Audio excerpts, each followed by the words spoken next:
Hello friends, welcome to my YouTube channel. तो आज जो है बीएससी में मैथ्स का पेपर था और मैथ्स के पेपर में जहाँ तक क्वेश्चन आया है तो सारा जो हम लोगों ने ऑफलाइन क्लास में पढ़ा था सारा उसी कॉन्सेप्ट पे क्वेश्चन था।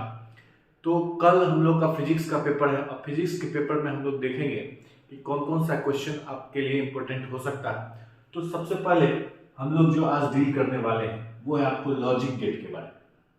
देखिए, इस कॉन्सेप्ट से आपको बोर्ड एग्जाम में ऑब्जेक्टिव और सब्जेक्टिव दोनों से क्वेश्चन होता है।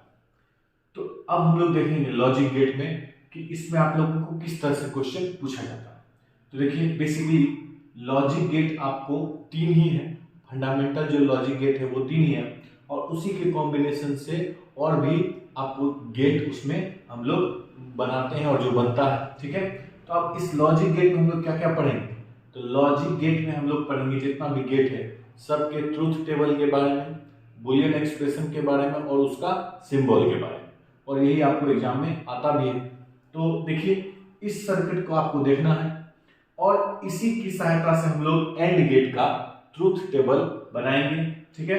तो सबसे पहला है आपको, सबसे फर्स्ट ये है आपको एंड गेट, ठीक है। अब देखिए, एंड गेट में क्या है, तो इसमें दो आपको इनपुट होता है और एक आउटपुट होता है। ये देखिए S1 और S2, ये आप इसको समझ लीजिए कि ये स्विच है, ठीक है।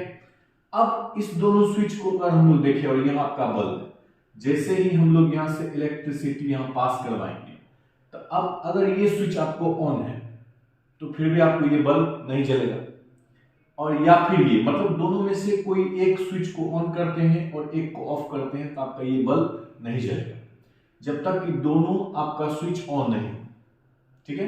अब देखिए, सबसे पहले इसका हम लोग देखेंगे सिंबल। इसका सिंबल क्या होता है, यानी कैसे देख के हम लोग इसको पहचानेंगे कि ये एंड गेट है। सब इसका क्या है सिंबल, देखिए इस तरह का सिंबल है, ये आपका एंड गेट का सिंबल है, ठीक है। ये हो गया आपका ए, ये हो गया आपका बी और इसको हम लोग वाई ज्यूम कर देते हैं। यानी इस तरह का अगर आपको फिगर दिखे तो समझ लेना है कि वो एंड गेट है, क्लियर है। यानी ये लाइन आपको स्ट्रेट लाइन रहेगा, ठीक है, और इस तरह से यहाँ पे कर्व बना रहेगा। इसको देख के हम लोग पहचान जाएंगे कि ये एंड गेट है। अब इसका अगर हम लोग ट्रूथ टेबल बनाए, ट्रूथ टेबल, तो ट्रूथ टेबल बनाने के लिए क्या देखिए, ये आपका दोनों स्विच है, ए और एक को मान लेते हैं बी, और ये आपका बल्ब समझ लीजिए, इसको हम लोग वाई ज्यूम करते हैं। मतलब ये दोनों हुआ आपका इनपुट, ये हुआ आउटपुट, ये दोनों इनपुट, ये आउटपुट, क्लियर है। अब यहां से देखिए, इसमें हम लोग बाइनरी नंबर का यूज करते हैं और इसमें हम लोग यूज करते हैं केवल 0 और 1 का, केवल दो ही होता है इसमें नंबर, या तो 0 होगा या तो 1 होगा। 0 का मतलब होता है कि स्विच आपका ऑफ है, ठीक है, या वोल्टेज लो है, और 1 का मतलब होता है स्विच आपका ऑन है या हाई वोल्टेज है। अब जैसे अब हम लोग क्या करते हैं, फर्स्ट स्विच को ऑफ रखते हैं, सेकेंड स्विच को भी ऑफ रखते हैं। अब दोनों स्विच अगर ऑफ है तो आपका ये बल्ब भी नहीं जलेगा, और नहीं जलेगा मतलब उसके लिए हम लोग 0 लिखते हैं, क्लियर है। सेकेंड, अगर हम इस स्विच को ऑफ रखें, इसको ऑन रखें, फिर भी आपका ये बल्ब नहीं जलेगा। इस फिगर से आप समझ सकते हैं। मान लीजिए ये ए है, ये बी है, दोनों ऑफ, बल्ब नहीं जल रहा। एक को ऑफ रखें, एक को ऑन रखें, फिर भी बल्ब नहीं जल रहा। तो अब हम लोग क्या करेंगे, इस स्विच को ऑन कर देंगे और इसको ऑफ रखेंगे, तो फिर भी आपका ये बल्ब नहीं जल रहा। इस सर्किट को देख के हम लोग ये ट्रूथ टेबल, जिसको हिंदी में सत्यता सारणी कहा जाता है, वो हम लोग बना सकते हैं। अब हम लोग क्या करेंगे, इस स्विच को ऑन रखते हैं और इसको भी ऑन कर देते हैं, मतलब ये भी ऑन, ये भी ऑन। तो जब दोनों ऑन रहा तो इलेक्ट्रिसिटी पास करेगा और ये बल्ब जल जाएगा, क्लियर है। तो ये आपको हुआ ट्रूथ टेबल किस गेट का, तो एंड गेट का। ध्यान से इसको याद रखना आपको, मतलब इस सर्किट को अगर हम लोग देखेंगे तो ये ट्रूथ टेबल हम लोग खुद से बना सकते हैं। अब देखिए, इसका सिंबल ये हुआ, इसका ट्रूथ टेबल ये हुआ, और अब इसका हम लोग देखेंगे बुलियन एक्सप्रेशन।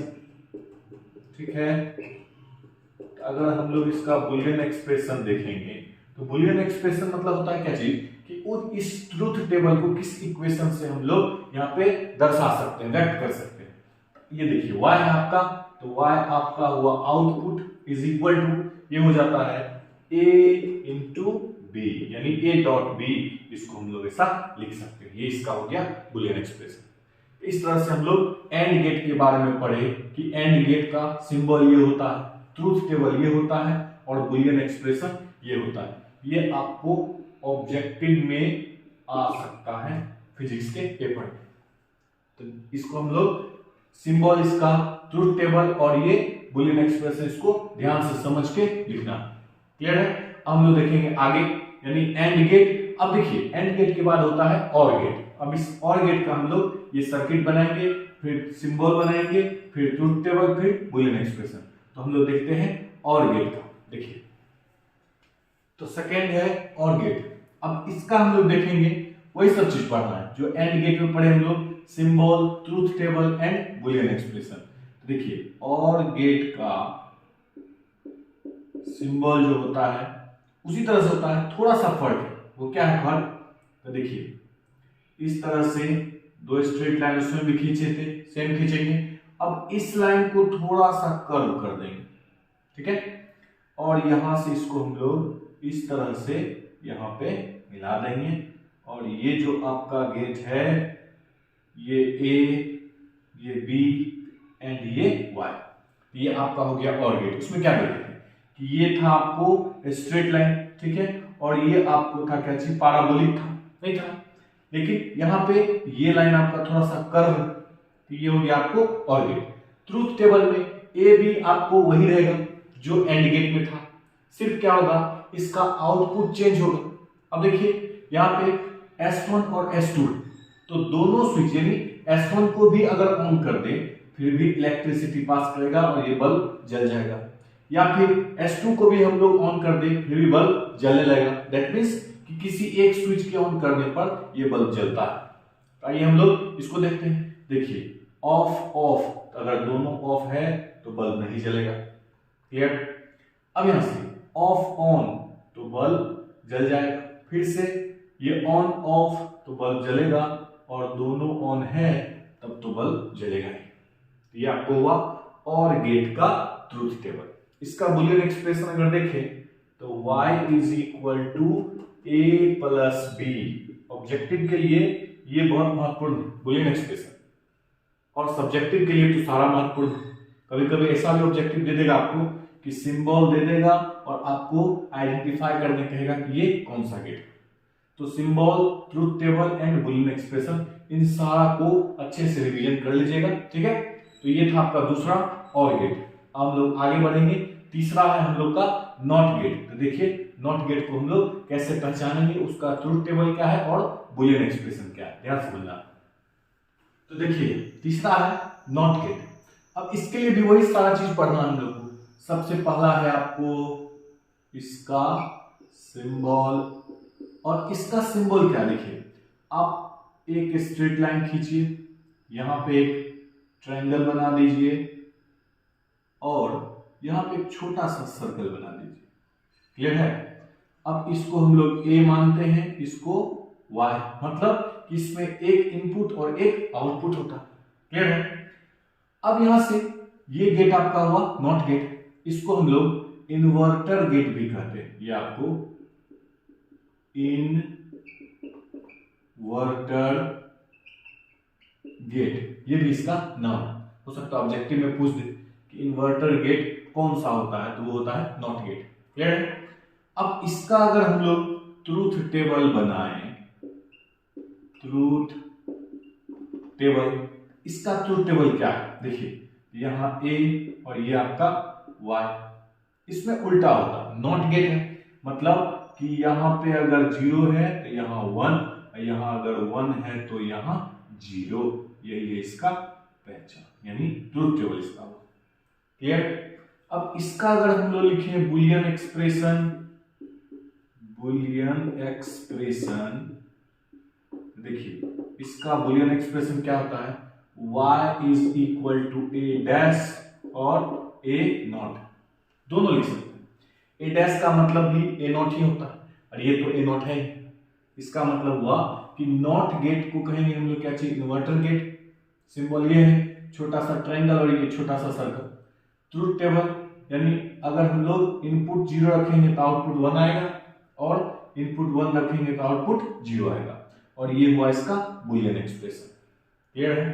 तो 3 गेट पढ़े हम लोग, एक हुआ एंड गेट, एक हुआ और गेट और एक हुआ नॉट गेट। अब जो 2 गेट है आपके पास, NAND gate and NOR gate, वो 2 गेट का कॉम्बिनेशन। जैसे चौथा हम लोग यहां देखते हैं, तो चौथा है आपको नैंड गेट, ठीक, नैंड गेट। तो नैंड गेट क्या है, देखिए नैंड गेट हुआ नॉट प्लस एंड, मतलब नॉट गेट और एंड गेट दोनों के कॉम्बिनेशन से बना है नैंड गेट। क्लियर है? तो ध्यान से देखिएगा कि नैंड गेट में आपको नॉट लगा हुआ, तो नॉट गेट का सिंबल हुआ ये छोटा सा सर्कल, ये जिसके आगे में यहाँ पे लगा हुआ रहेगा ना, इसका मतलब हुआ कि उसके कॉम्बिनेशन में नॉट है।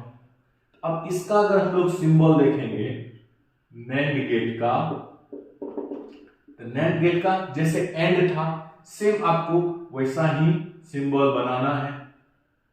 ये इस तरह से था, ठीक है, ये आपको यहाँ स्ट्रेट लाइन था और ये पैराबोलिक था और ये छोटा सा यहाँ सर्कल आप लगा दीजिए, तो ये ए, ये बी और ये वाई, तो ये आपका हो गया नैंड गेट। क्लियर है? इसका अगर हम लोग ट्रूथ टेबल बनाए, ट्रूथ टेबल, तो देखिए ट्रूथ टेबल इसका कैसे बनेगा, तो ये आपका हुआ ए बी एंड वाई। तो जैसे एंड गेट में यहां आपको था 0 0 0 1 1 0 एंड 1 1, ये था। तो अब एंड गेट का जस्ट अपोजिट है। एंड गेट में लोग क्या देखे थे कि एंड गेट में दोनों स्विच पे डिपेंड करता था कि दोनों जलेगा, यानी दोनों ऑन रहेगा तो बल्ब जलेगा। दैट मीन्स कि यहां होता था 0, यहाँ 0, यहाँ 0, यहाँ 1, लेकिन यहाँ नॉट लगा है तो उल्टा काम करेगा। जहां जहां 0 था वहां आप 1 लगा दीजिए और जहां 1 था वहां 0। कहने का मतलब कि नैंड गेट जो है वह एंड गेट के अपोजिट काम करता है। तो वहां हम लोग क्या देख रहे थे कि दोनों बल्ब ऑफ था, ये दोनों स्विच ऑफ था तो बल्ब नहीं जलता था, लेकिन यहां जलेगा क्योंकि यहां नॉट लगा हुआ। तो एंड गेट का just opposite NAND gate. Clear है ना? तो ये आपको हो गया नैंड गेट का ट्रूथ टेबल। क्लियर है? अब इसका अगर हम लोग देखेंगे बूलियन एक्सप्रेशन, इसका boolean expression y is equal to A, वहां था a डॉट बी, तो यहाँ a डॉट बी लगा दीजिए, ये हुआ आपको एंड और नॉट के लिए ये वाला सिंबल, तो ये आपको हो गया नैंड गेट का ट्रूथ टेबल। तो अगर आपको एंड और नॉट पता है तो नैंड गेट का आप ट्रूथ टेबल लिख सकते हैं, और सिंबल में भी एंड का आप याद रखिए, छोटा सा सर्कल लगा दीजिए तो वो हो जाएगा नैंड गेट। उसके बाद बूलियन एक्सप्रेशन में भी वहां था a डॉट बी और यहाँ पे a डॉट बी और ये नॉट लगा दीजिए तो बन गया नैंड गेट। क्लियर है? अब हम लोग देखेंगे इसका लास्ट जो है नॉर गेट। आइए देखते हैं नॉर गेट के बारे में। तो देखिए अब हम लोग का ये आखिरी 5वां और आखिरी गेट है जिसको हम लोग नॉर गेट कहते हैं। तो यहाँ पे देखेंगे नॉट प्लस और, यानी नॉर गेट बना है नॉट प्लस और के कॉम्बिनेशन से। इसका अगर हम लोग सिंबल यहां बनाएंगे, यानी इसका पहचान, ठीक है, तो आपको बस और गेट का याद रखना है। और गेट का था किस तरह से, तो यहां से हम लोग 2 स्ट्रेट लाइन खींचे, इसको थोड़ा सा कर्व कर दिए और यहां से इसको भी कर्व करके इस तरह से, यहाँ छोटा सा सर्कल और ये स्ट्रेट लाइन, ये आपका A, ये आपका B और ये आपका Y। क्लियर हो गया होगा कि अगर और गेट याद है तो नॉर गेट भी याद है हमको। ये छोटा सा सर्कल बताता है ये नॉट है और ये बता रहा है कि और। अब इसका अगर हम लोग ट्रूथ टेबल बनाएंगे तो ट्रूथ टेबल के लिए वही है कि ए बी एंड वाई। तो यहां आपको 0 0 0 1 1 0 एंड 1 1 ये लिख देना। अब और गेट जैसे काम करता था उसका अपोजिट काम करेगा। और गेट में आपको याद होगा कि कोई एक स्विच या दोनों ऑन रहता था तो ये बल्ब जलता था, यानी वहां 1 लिखते थे। या उल्टा करेगा, जहां पे वहां 1 लिखते थे वहां 0 लिखेंगे, जहां 0 लिखते थे वहां 1 लिखेंगे। देखिए 0 0 तो वहां पे 0 0 में आपको वहां क्या लिखते थे 0, यहां लिखेंगे 1। बस आपको और गेट का याद रखना। 0 1 में वहां लिखते थे 1, यहां लिखेंगे 0, यहां भी 0, यहां भी 0। कुल मिला के कि और गेट का अपोजिट है ये नॉर गेट। ये हो गया आपको नॉर गेट का ट्रूथ टेबल। अब इसका अगर हम लोग बुलियन एक्सप्रेशन लिखें तो देखिए वहां लिखते थे y is equal to a plus B और गेट का, यहां आप नॉट लगा दीजिए तो ये आपको हो गया नॉर गेट का। तो ये 5 गेट के बारे में हम लोग पढ़े। पहला पढ़े एंड गेट, दूसरा और गेट, तीसरा नॉट, चौथा नेंड और पांचवा नॉट गेट। और इस पांचों गेट का आपको symbol, truth table and boolean expression याद करना है। यानी याद रखना आपको, एग्जाम में आपको इससे ऑब्जेक्टिव और सब्जेक्टिव दोनों आ सकता है और आएगा है। क्लियर है? तो चलिए ये हुआ आपको लॉजिक गेट के बारे में। अब हम लोग देखेंगे कुछ न्यूमेरिकल्स, फिजिक्स का न्यूमेरिकल्स जो बोर्ड एग्जाम के लिए बहुत ही इंपॉर्टेंट है। तो आइए देखते हैं फिजिक्स का कुछ न्यूमेरिकल्स। तो यहाँ हम लोग के सामने फिजिक्स का एक न्यूमेरिकल्स है, इसको हम लोग सॉल्व करेंगे। और बोर्ड एग्जाम में आपको ऐसा क्वेश्चन सब्जेक्टिव और ऑब्जेक्टिव दोनों में पूछा जा सकता है। क्लियर है? तो देखिए आपको ऑब्जेक्टिव में आएगा तो आपका अप्रोच क्या होगा और सब्जेक्टिव में आएगा तो आपका अप्रोच क्या होगा, तो इसको हम लोग समझेंगे। क्वेश्चन कर रहा है कि एक 16 ओम प्रतिरोध वाले तार को खींचकर उसकी लंबाई दोगुनी कर दी जाती है तो तार का नया प्रतिरोध निकालें। अब देखिए फॉर्मूला हम लोग जानते हैं, फॉर्मूला होता है R इज इक्वल टू रो और ये L बाई। ठीक है, ये दोनों R जो है आपका रेसिस्टेंस हो गया और रो हो गया रेसिस्टिविटी। ठीक है, अब यहां से इस दोनों के बीच का रिलेशन यानी ये इक्वेशन हुआ।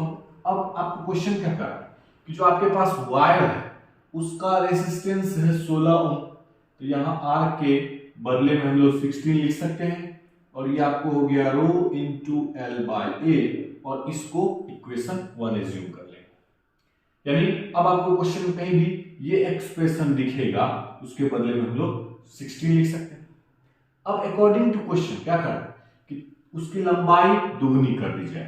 तो अकॉर्डिंग टू क्वेश्चन, ठीक है, कि L जो है उसको दुगना कर दिया तो 12 हो गया। क्लियर है? एंड एरिया जो है वह लेंथ और ये एरिया यानी क्रॉस सेक्शनल एरिया दोनों इनवर्सली प्रोपोर्शनल होता है। यानी कि अगर L दोगुना हुआ तो एरिया आपका आधा हो जाएगा। मतलब लंबाई को जितना गुना बढ़ाएंगे, दो गुना किए तो क्रॉस सेक्शनल एरिया उतना से भाग हो जाएगा। तो अब यही अगर हम लोग फॉर्मूला लिखेंगे तो फॉर्मूला क्या होता है, तो अब नया तार जो होगा उसका resistance R is equal to rho into L के बदले में 12 अपॉन A बाय 2। क्लियर है? अब यहां से आप देखिए तो R इज इक्वल टू रो, ये 2 ऊपर चला जाएगा, ये हो जाएगा 4L bye A। That means कि आपका जो R हो गया तार का प्रतिरोध, इसको आप R डैश लिख दीजिए, नया तार। ठीक है, तो R डैश जो आपका हो जाएगा वो हो जाएगा 4 into rho into L by A। और rho into L by A का वैल्यू हम लोग कितना लिखें 16। इसका मतलब R डैश जो हो जाएगा 4 इंटू 16 यानी नया तार का प्रतिरोध हो गया 64 ओम। क्लियर है? चलिए ये तो हो गया आपका सब्जेक्टिव। यही अगर आपको ऑब्जेक्टिव में पूछता, देखिए यहाँ आपके पास था 16 ओम और आंसर कितना आया 64 ओम, यानी आंसर आपका होता 4 गुना। यानी कि ऑब्जेक्टिव में अगर पूछे ऐसा और ऑप्शन में आपको देखना, अगर ऑप्शन में ये है तो यही मार दीजिए, लेकिन अगर आपको जैसे लिखाएगा कि कितना गुना हो जाएगा प्रतिरोध कितना गुना, तो 16 था 64 हो गया, मतलब हो गया 4 गुना। क्लियर है? इस टाइप का ऑब्जेक्टिव आपको एग्जाम में पूछा जा सकता है, ऑब्जेक्टिव और सब्जेक्टिव दोनों में। क्लियर है ना? तो इसको हम लोग अच्छे ढंग से बना के जाएंगे एग्जाम में, ताकि पूछे तो हम लोग इसको बना सके। क्लियर? चलिए कुछ और हम लोग लेते हैं। जैसे आपको फिजिक्स में 5 नंबर के वेटेज में क्वेश्चन आपको जो बनाना है, यानी किस किस क्वेश्चन को तैयार करके जाना है, तो आप गॉस लॉ को तैयार कर लीजिएगा। ठीक है? उसके बाद आपको ऑप्टिक्स में इक्वेशन है, जैसे 5 नंबर के वेटेज में 1/f is equal to mu minus 1 and 1/r1 minus 1/r2, जिसको हम लोग लेंस मेकर फॉर्मूला भी बोलते हैं। क्लियर है? इसके बाद आपको ये इक्वेशन को भी तैयार करके जाएगा, μ2/v μ1/u is equal to μ2 minus μ1/r। इस इक्वेशन को भी तैयार करके जाइएगा, 5 नंबर के वेटेज में पूछा जा सकता है। ठीक है? और एक है आपको mu is equal to sine a plus delta m/2 divided by sine a/2, यानी 5 नंबर के वेटेज में ऑप्टिक्स चैप्टर से ये 3 क्वेश्चन में से किसी का भी आपको डेरिवेशन पूछा जा सकता है। तो तीनों क्वेश्चन को तैयार करके जाइएगा एग्जाम में। ठीक है? उसके बाद आपको किरचॉफ्स लॉ को पूरा देख लेना, फर्स्ट लॉ सेकेंड लॉ पूरा, उसके बाद व्हीटस्टोन ब्रिज। क्लियर है? उसके बाद आपको ये question IRMS is equal to I0/√2, यानी RMS करंट जो होता है वो 1/√2 होता है, किसका? तो पीक करंट का। इससे आपको ऑब्जेक्टिव सब्जेक्टिव, यानी सब्जेक्टिव में तो आपसे पूछेगा तो 5 नंबर का, या ऑब्जेक्टिव में भी पूछा जा सकता है इससे। तो 5 नंबर में ये देख लीजिएगा, ये भी देख लीजिएगा IRMS। उसके बाद बायो-सेवर्ट लॉ देख लीजिएगा। उसके बाद आपको ऑब्जेक्टिव में एक कार्बन कलर कोड है, उसको भी देख के जाइएगा कि ऑब्जेक्टिव में अक्सर वो उससे क्वेश्चन आता ही है एग्जाम में। क्लियर है? तो इन सारे क्वेश्चन को अच्छे से तैयार करके जाइएगा फिजिक्स में, तो आपका फिजिक्स का पेपर भी कल अच्छा जाएगा। तो देखिए ये सब टॉपिक भी आपको एग्जाम में आ सकता है। जैसे ऑब्जेक्टिव में आपको पूछा जाएगा फ्रिंज की चौड़ाई, यंग स्लिट एक्सपेरिमेंट में, तो beta is equal to lambda d/d। आपको ध्यान से देखना है कि कैपिटल डी ऊपर स्मॉल डी नीचे। दूसरा ब्रूस्टर का नियम, mu is equal to 10 IP। तो ये क्वेश्चन आपको सब्जेक्टिव में भी पूछा जा सकता है ब्रूस्टर लॉ के बारे में। हाइड्रोजन स्पेक्ट्रम की कौन सी श्रेणी दृश्य भाग में पड़ती है? तो इसका आंसर होता है बामर श्रेणी। ये हाइड्रोजन स्पेक्ट्रम का है। ठीक है? तो बामर श्रेणी जो है ये आपको दृश्य भाग में पड़ती है, विजिबल जो पार्ट होता है उसमें ये बामर श्रेणी। ठीक है? कहा है कि 90 थोरियम 230 के एक परमाणु न्यूट्रॉनों की संख्या, तो न्यूट्रॉनों की संख्या जो हम लोग निकालते हैं तो ऊपर वाले में से नीचे वाले को आप घटा दीजिए, तो वो आपका हो जाएगा न्यूट्रॉनों की संख्या। और एक है पी टाइप के अर्धचालक मुख्य धारा वाहक होता है, इसका आंसर होगा। क्लियर है? तो ये सब देख के जाइएगा, ऑब्जेक्टिव है, आ सकता है एग्जाम में, पी टाइप एन टाइप। उसके बाद 5 नंबर में एक हाइगेंस प्रिंसिपल भी देख लीजिएगा। तो ये सब क्वेश्चन को अच्छे से तैयार करके जाइए, तो एग्जाम आपका अच्छा ही जाएगा। तो कल के एग्जाम के लिए बेस्ट ऑफ लक।